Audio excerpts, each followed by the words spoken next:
As garotas tinham pouco mais de 20 anos. Alicia fazia parte de um grupo de 6 amigas, incluindo ela, todas com pouco mais de 20 anos.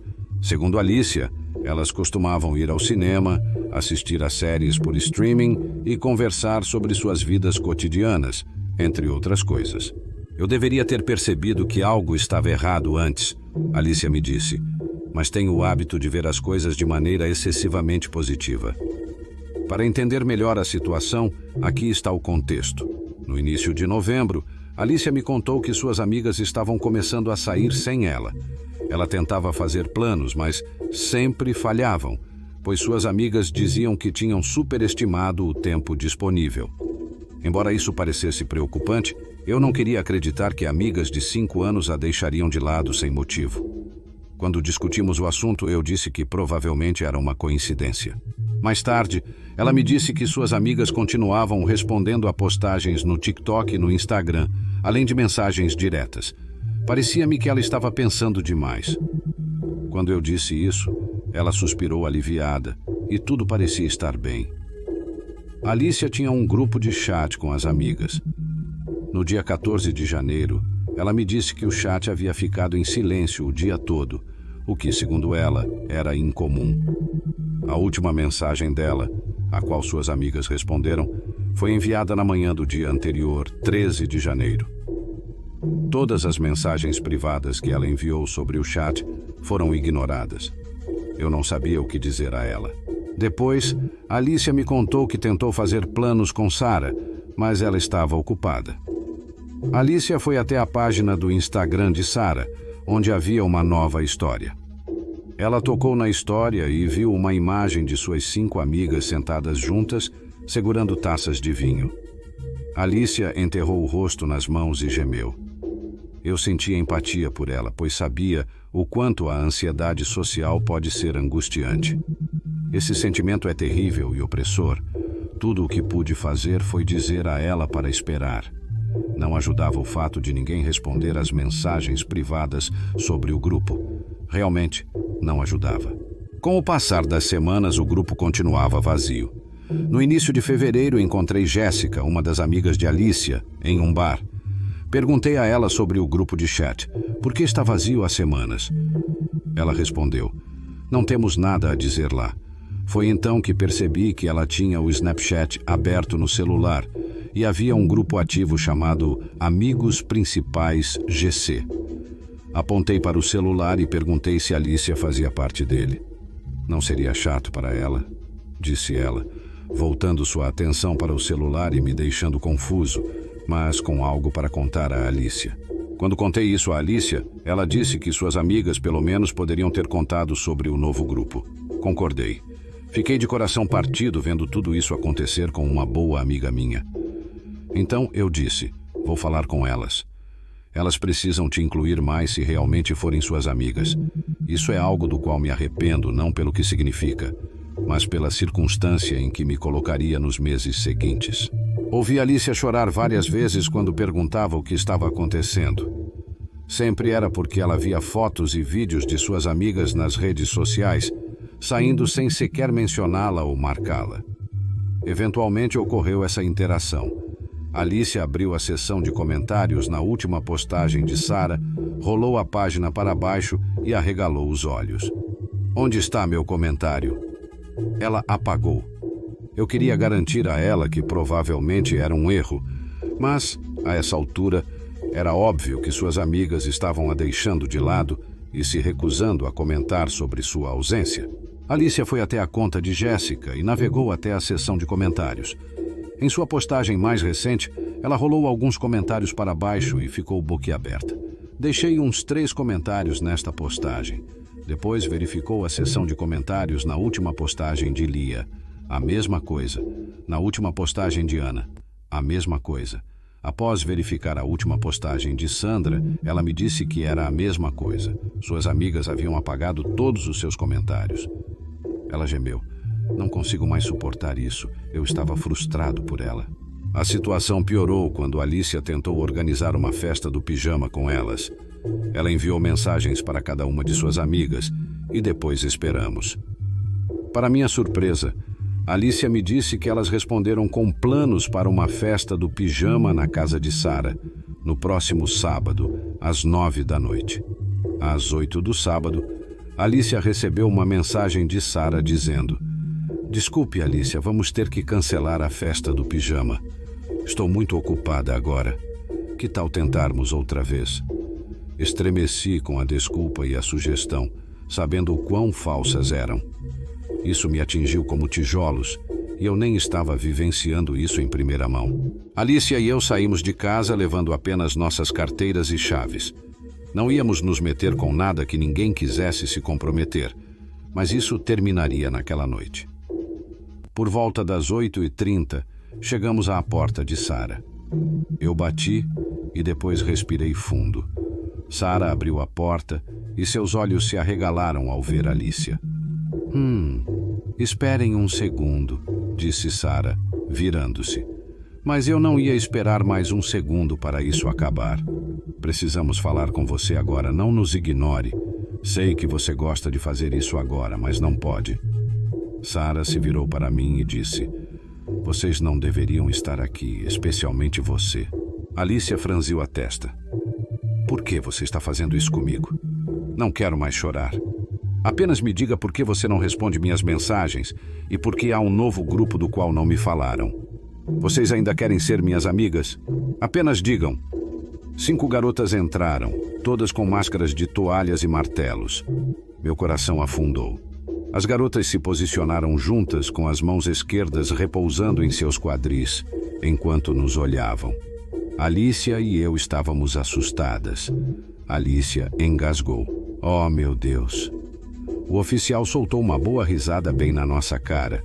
Levantei minha sobrancelha direita para ele e perguntei: "Por que você está rindo?" As garotas começaram a rir também, mas não de uma maneira inocente. O oficial balançou a cabeça. "Vocês realmente achavam que estavam seguras comigo?" Eu estava confusa.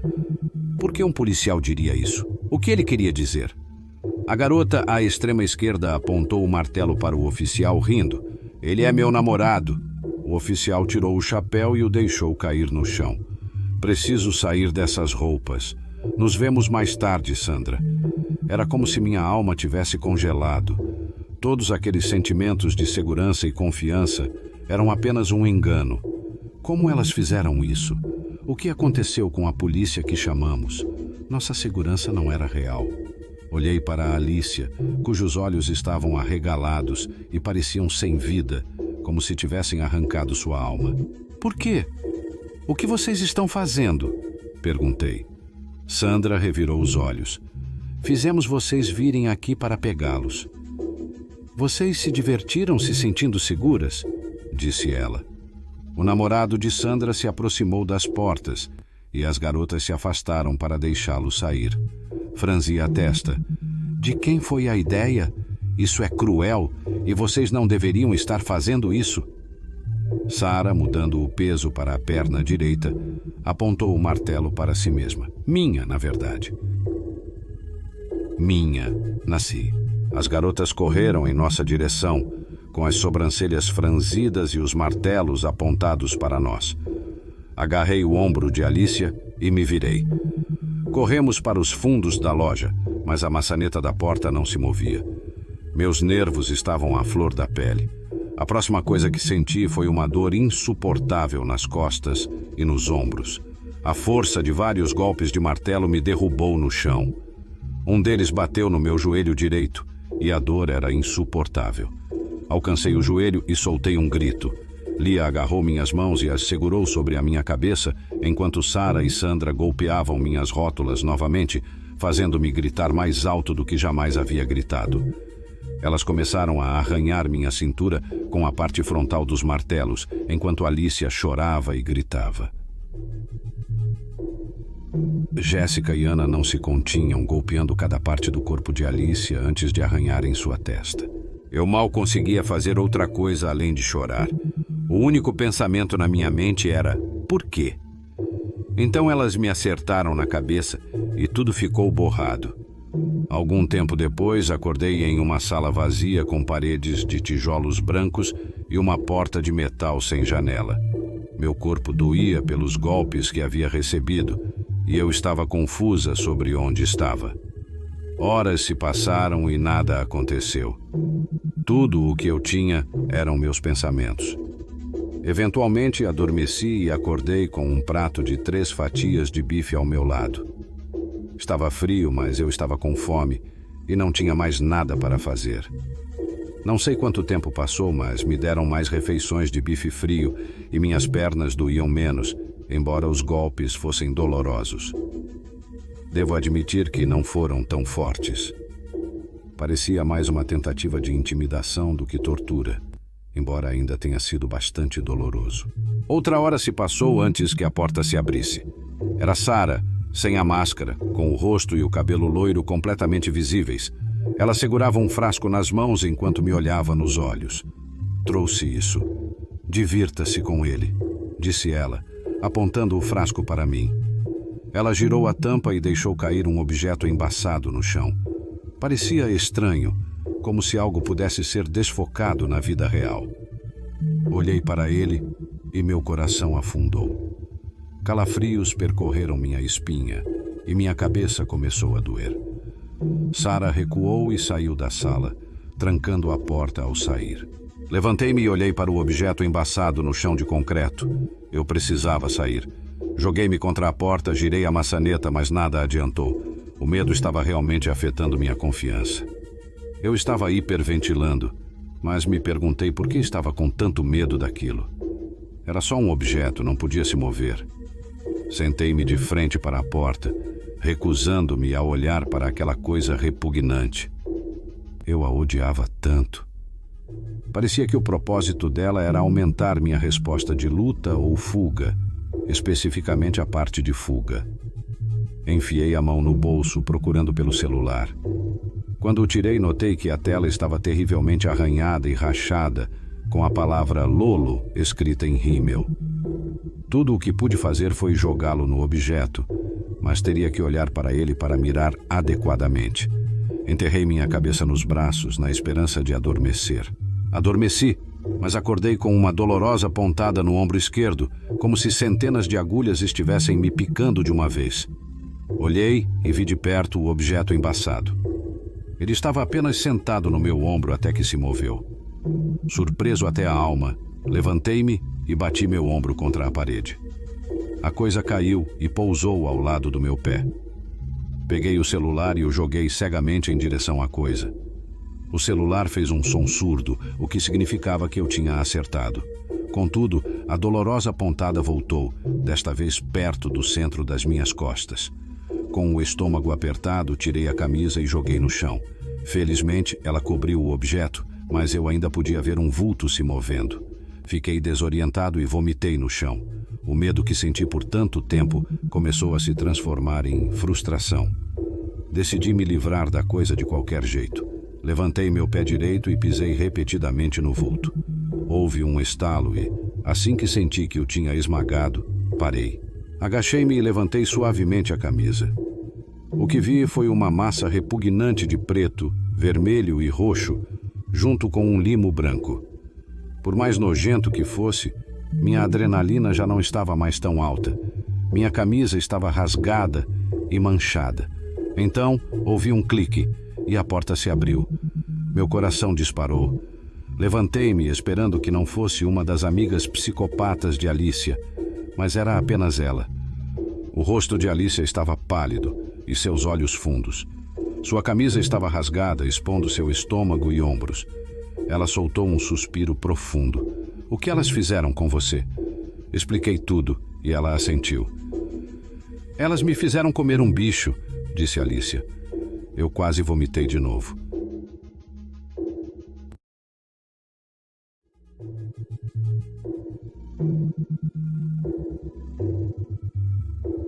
Aconteceu enquanto eu trabalhava como entregador de pizzas. Uma noite, enquanto fazia uma entrega em uma casa, presenciei algo tão perturbador que me fez não querer voltar a entregar pizzas nunca mais. Desde jovem, o problema sempre encontrava uma forma de me achar. Frequentemente, eu me juntava a más influências, o que me levou a tomar decisões horríveis e, muitas vezes, imprudentes. Minhas atividades ilegais frequentemente cruzavam o limite da lei, e inúmeros encontros próximos só alimentavam meu senso equivocado de invencibilidade, até uma noite em que meus supostos amigos e eu cometemos um grande erro. O céu estava de um roxo machucado, pontilhado com milhões de pequenos diamantes, enquanto meus amigos e eu, alimentados pela cerveja e pelo zumbido persistente da maconha, nos acotovelávamos na garagem do meu vizinho, em torno de uma única lâmpada piscante. Depois de nos esgueirarmos para dentro, o ar se enchia com um cheiro metálico de óleo, e o zumbido distante da geladeira soava como um batimento baixo. Havíamos entrado através de uma fenda na cerca, a madeira áspera arranhando nossa pele, e nos acomodamos em círculo na garagem do meu vizinho, como se fosse nosso lugar. Meus pais estavam fora em uma viagem de fim de semana, equivocadamente assumindo que eu era responsável o suficiente para me manter fora de problemas. Meus amigos e eu acendemos um grande baseado.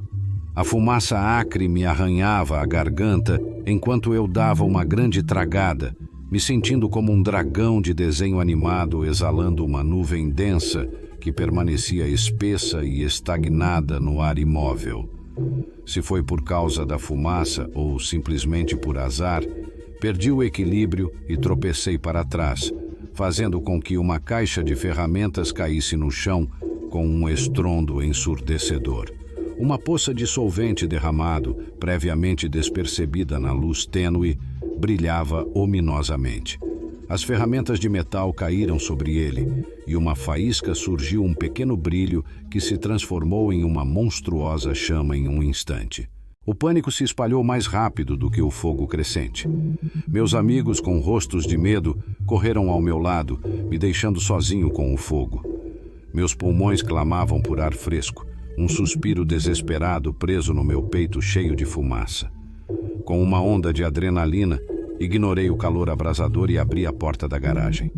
Lá estava o Sr. Smith, meu vizinho, seu olhar furioso atravessando o quadro desordenado de seu roupão.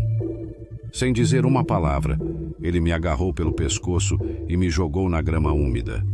Depois, correu em direção a um extintor de incêndio, seu rosto grave com determinação, desesperadamente tentando salvar o que restava de sua garagem em chamas. O Sr. Smith, com o rosto avermelhado de raiva e o cheiro de tecido queimado preso ao seu roupão, gritava ao telefone, relatando o incêndio e nossa invasão à polícia. As sirenes uivavam à distância, um som crescente que refletia o nó de medo apertado em meu estômago. A polícia chegou rapidamente, e meus amigos, ansiosos para salvar suas próprias peles, não perderam tempo em me apontar com dedos acusadores. Do ponto de vista legal, a situação parecia sombria. As autoridades, com rostos graves sob o brilho severo das luzes dos carros de patrulha, classificaram meu incêndio acidental como um crime. A falta de intenção importava pouco diante das evidências. Invasão, os restos do baseado e os destroços fumegantes da garagem pintavam um quadro claro.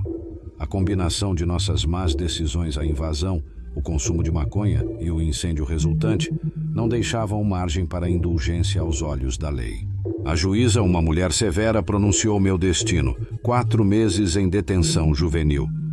Esses meses se tornaram um período forçado de introspecção, uma batalha monótona contra o arrependimento dentro de muros frios e estéreis, um silêncio opressor, o clangor das portas de metal e o som oco dos passos ressoando em meu declínio.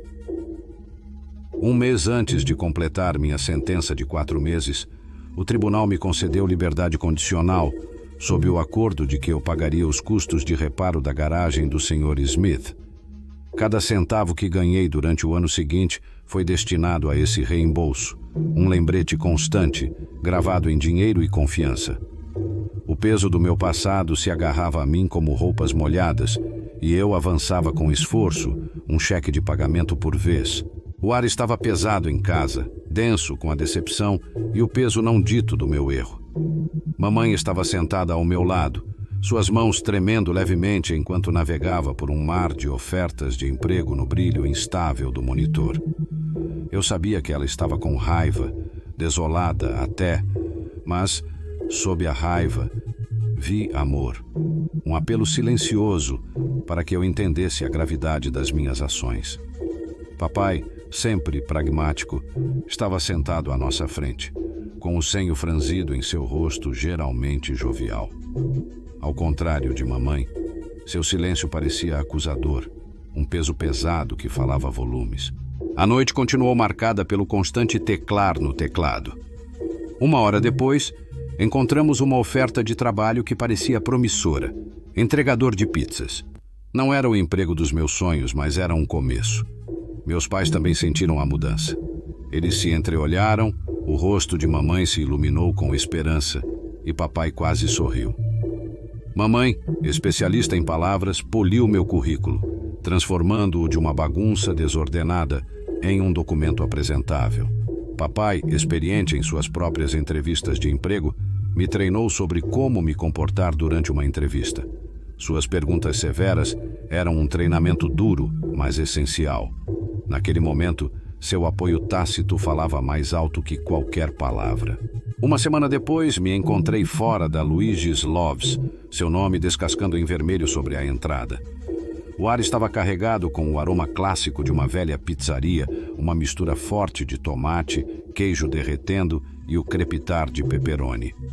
Em um canto, pilhas de caixas cobertas de farinha se equilibravam, e as paredes adornadas com pôsteres desbotados mostravam chefes de desenhos animados jogando montes de ingredientes com entusiasmo exagerado. O homem brusco que surgiu detrás de uma porta oscilante da cozinha não era o entrevistador polido que eu havia imaginado. Um avental coberto de farinha se agarrava a ele como uma segunda pele, e sua voz retumbava com uma rudeza que poderia rivalizar com uma buzina de nevoeiro. O desespero abafou qualquer apreensão inicial. Eu precisava dessa oportunidade. A entrevista em si foi refrescantemente breve e direta. Ele não se aprofundou no meu passado. Não perguntou sobre o incêndio que ainda ardia na minha consciência. Em vez disso, concentrou-se no essencial: idade, carteira de motorista e a tarefa aparentemente impossível de equilibrar uma pizza fumegante e um GPS temperamental. Não era muito, mas naquele momento parecia tudo. O trabalho em si não era um passeio no parque, mas também não era uma zona de desastre. Havia longos períodos de inatividade, com a ocasional avalanche de pedidos que me deixavam sem fôlego e encharcado de suor. O salário base era uma piada, mal o suficiente para cobrir uma semana de macarrão instantâneo. Felizmente havia gorjetas. Aquelas notas crocantes enfiadas em palmas suadas ou tilintando no fundo da bolsa de entrega eram minha salvação. Cada centavo era destinado diretamente ao Sr. Smith, um lembrete constante da dívida que pairava sobre minha cabeça. Mas o verdadeiro desafio não eram as demandas físicas ou o salário irrisório, eram os clientes. Em teoria, o trabalho parecia simples: entregar pizza quente, cobrar o pagamento, sorrir educadamente. A realidade, no entanto, era uma besta completamente diferente. Algumas pessoas eram amigáveis, genuinamente felizes em ver uma pizza aparecer na sua porta. Mas outras, digamos que podiam testar a paciência de um santo. Um simples erro de direção ou um pequeno atraso podiam se transformar em uma tempestade. Eu suportei portas batendo com força suficiente para fazer meus dentes tremerem, acusações de refrigerantes roubados com a indignação de um rei ofendido, e até mesmo enfrentei pessoas exigindo pizzas grátis por inconvenientes reais ou imaginários. Esses momentos me faziam questionar a própria essência da humanidade, deixando-me a pensar se a gentileza era uma espécie extinta. Uma noite no trabalho. O relógio na parede zombava de mim com seu brilho verde luminoso. Faltava pouco para meia-noite, e a promessa de liberdade, uma cama, um banho, qualquer coisa, menos outra entrega estava próxima. Justo quando eu estava prestes a desligar o rádio e aproveitar o silêncio de um turno de fechamento, a voz do meu chefe irrompeu no ar. Uma entrega a mais. Engoli o suspiro que ameaçava se transformar em um gemido. 2 pizzas fumegantes foram empurradas em meus braços. As caixas emanavam um calor reconfortante, colidindo instantaneamente com minha paciência minguante. Uma nota gordurosa presa no topo continha o endereço escrito com uma letra desordenada e um número de telefone que parecia ter mais dígitos do que o normal. Uma olhada no GPS confirmou minhas suspeitas. Essa entrega estava bem além do raio habitual de entregas nas profundezas tranquilas do campo. Com um suspiro resignado, digitei o endereço no GPS, murmurando uma prece aos deuses da tecnologia por uma rota decente. A tela brilhou com uma sugestão e a voz alegre anunciou um atalho que prometia uma rota mais rápida. Creek Road, ou algo assim, apareceu na tela, um nome que evocava imagens de campos tranquilos e talvez uma vaca amigável. Naquele lado da cidade, as luzes da rua cediam lugar a um manto de escuridão, com uma estrela cintilante ocasional aqui e ali. Decidir qual era o desvio certo para Creek Road virou um jogo de adivinhação. As densas florestas pressionavam de ambos os lados, suas folhas sussurrando como uma sinfonia suave. Cada curva da estrada me fazia duvidar. Eu estava indo na direção certa ou estava perdido? E com pizzas esfriando rapidamente no banco do passageiro. Em um último esforço, parei o carro no acostamento de cascalho da estrada escura, os faróis projetando longas sombras que dançavam no chão irregular. Segurei a nota gordurosa e disquei o número de telefone. O silêncio se estendeu, apenas quebrado pelo cricrilar rítmico dos grilos escondidos na grama. Naveguei devagar, os faróis cortando a escuridão como 2 holofotes. A poeira se levantava atrás do carro, criando uma nuvem nebulosa que momentaneamente obscurecia o caminho à frente. Depois do que pareceram eras, mas provavelmente foram apenas 30 segundos, uma casa de um andar surgiu da penumbra. Parecia uma residência estilo rancho, pintada de um amarelo quente, que brilhava levemente na escuridão. Uma única luz piscava na janela, projetando um retângulo acolhedor de luz dourada sobre a varanda. Segurando as 2 pizzas, as caixas de papelão se sentiam agradavelmente quentes contra minhas palmas. Caminhei ao longo do caminho de cascalho em direção à porta da frente. Não havia campainha, então bati com os nós dos dedos contra a madeira envelhecida, o som ecoando no silêncio da noite. Uma música abafada, algo antigo, talvez dos anos 1900, se filtrava de dentro da casa. Passos arrastados se aproximavam da porta, um ritmo lento e deliberado que me enviou um arrepio pela espinha. Os passos pararam abruptamente, seguidos por um silêncio inquietante. Então a porta rangeu ao abrir, revelando apenas uma fresta de escuridão no interior. Um homem espiou por trás da porta, mantendo-se oculto nas sombras. Ele parecia usar a porta como escudo, seu corpo completamente escondido.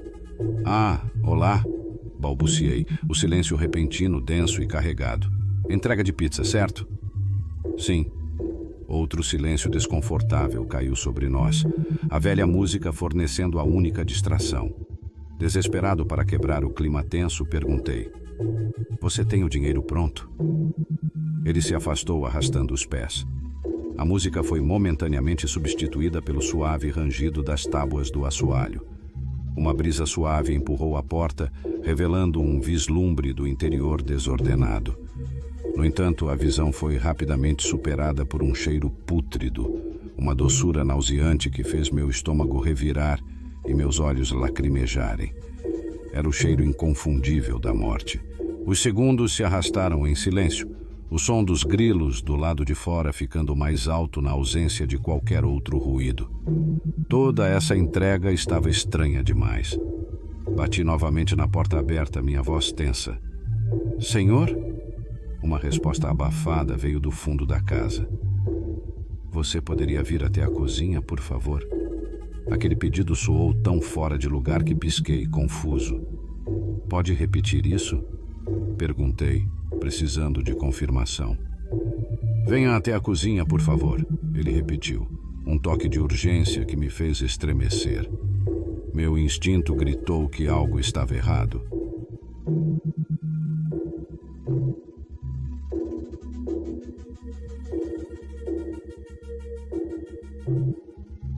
Estabelecido em 1908 por Theodore Roosevelt, o Big South Trail é uma rota de caminhada de 18 quilômetros que atravessa a região agreste de Comanche Peak até chegar ao Parque Nacional das Montanhas Rochosas, no Colorado. Caminhantes experientes descrevem o Big South Trail como de dificuldade média, mas, como observou um deles, há áreas onde as cornijas têm apenas 62 centímetros de largura, o que pode ser realmente desafiador. Se você não estiver em forma, pode se esgotar facilmente.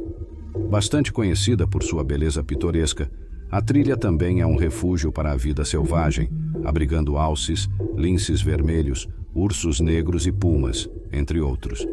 As temperaturas médias na trilha variam de máximas na faixa dos 600 UF, cerca de 10 centímetros, durante o verão, até mínimas gélidas de 10 a 10 UF,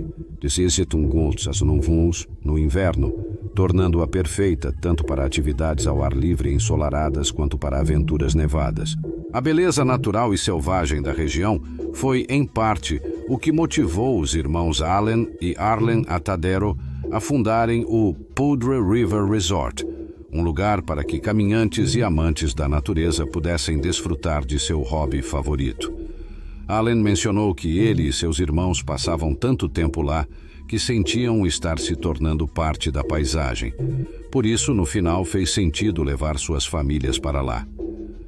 A vida no resort foi relativamente tranquila até o outono de 1999, quando um grupo de solteiros cristãos estava ajudando Allen a se preparar para o inverno, em troca de hospedagem gratuita.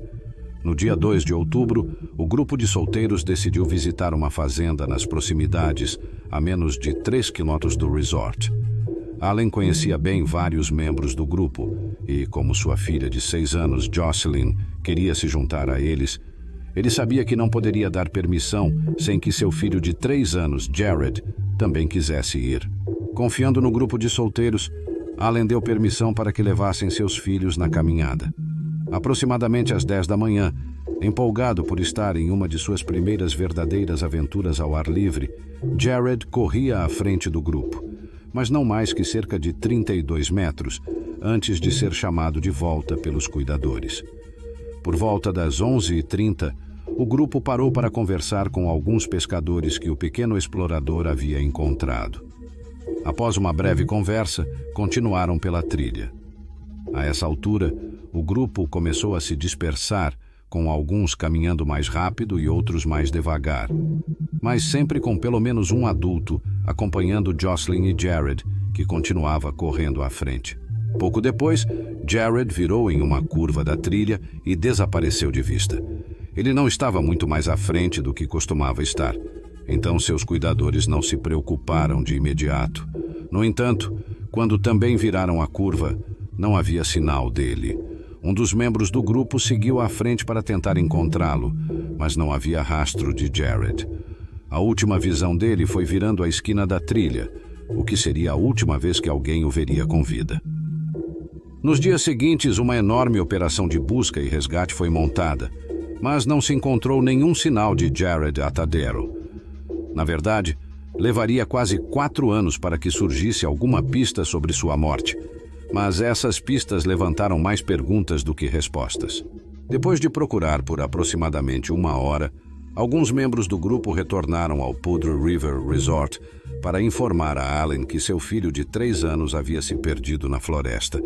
Em pânico, Allen dirigiu imediatamente para se encontrar com o restante do grupo e ajudar na busca por mais 1 hora. Durante esse tempo, alguns dos 11 membros do grupo disseram ter ouvido um grito agudo, inclusive Jocelyn. Allen perguntou a ela que tipo de grito era, se parecia que alguém estava sendo atacado ou brincando. Jocelyn respondeu que parecia um grito brincalhão, como se alguém estivesse prestes a pegá-lo. Como parecia que Jared estava ao alcance da voz, O grupo continuou procurando intensamente, mas, por mais que tentassem, simplesmente não conseguiram encontrá-lo. Pouco antes das 16 horas, Allen correu de volta ao resort para ligar para o 911. Menos de 30 minutos depois, o especialista em serviços de emergência do condado de Larimer, Bill Nelson, recebeu um alerta de pager informando que uma criança havia desaparecido no Big South Trail.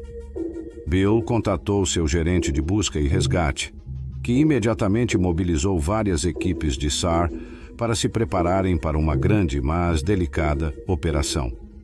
2 horas após a busca inicial, e com o pessoal do 911 já no local, havia botas no terreno no acesso inferior do Big South Trail, com um total de 65 pessoas envolvidas na busca por Jared.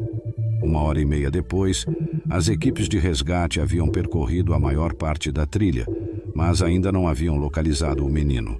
Como resultado, a área de operações foi ampliada significativamente e reforços, incluindo helicópteros da Força Aérea, chegaram na manhã seguinte, às 7 horas. No dia 2 de outubro de 1999, um helicóptero UH-1N Huey, baseado em Cheyenne, fez seu primeiro sobrevoo no Big South Trail e permaneceu como os olhos no céu da equipe de busca e resgate até o final da manhã. Depois de retornar ao aeroporto municipal de Fort Collins Loveland para reabastecer, o helicóptero voltou à zona de busca por volta das 15h30. No entanto, durante seu segundo patrulhamento, o helicóptero lutou com as condições da montanha, estagnou e caiu mais de 30 metros, colidindo com o topo dos pinheiros perto do acesso à trilha. A bordo do Huey estavam 4 membros da USAF, além de um representante da equipe de busca e resgate do condado de Larimer, chamado Mark Sheets. Quando o helicóptero caiu, Mark foi o único passageiro que não estava preso em um assento, pois estava no chão com a porta aberta. Ele disse que, ao ver as hélices atingirem o topo das árvores, correu para fechar a porta, mas um galho entrou no compartimento e atingiu o médico da Força Aérea, fraturando a órbita de seu olho e causando uma grave ferida no rosto. Por sorte, a tripulação da Força Aérea conseguiu escapar dos destroços, mas Mark Sheets foi nocauteado e permaneceu preso na fuselagem. Os membros da busca e resgate correram para o helicóptero, quebraram uma janela e conseguiram retirar o inconsciente Sheets antes que a aeronave explodisse. Mark sofreu uma concussão grave, uma fratura em 3 vértebras e um corte de 33 centímetros em forma de L no rosto, que deixou seu fêmur exposto. Enquanto isso, as linhas diretas de informação policial estavam repletas de chamadas, incluindo um número de autoproclamados médiums que afirmavam saber onde os operadores de busca e resgate poderiam encontrar o aterrorizado, mas ainda vivo Jared. As equipes de televisão observaram um xamã nativo americano que visitava a área e informaram que ele havia chegado para realizar uma espécie de ritual, no qual pediria à montanha que devolvesse a criança aos pais. Em um incidente particularmente inusitado, mas sincero, um homem descalço, com uma mula, apareceu na trilha e se ofereceu como voluntário no esforço de busca. Mas, por mais genuíno que fosse o gesto, as buscas com cães e aeronaves não haviam encontrado nenhum sinal de Jared, de modo que mais alguns olhos no terreno provaram ser de pouca utilidade. Embora lhes doesse, os voluntários de resgate foram forçados a suspender completamente a busca.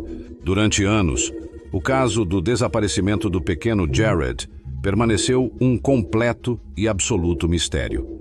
Isso até junho de 2003, quando os caminhantes Rob Osborne e Gareth Watts estavam visitando o Big South Trail.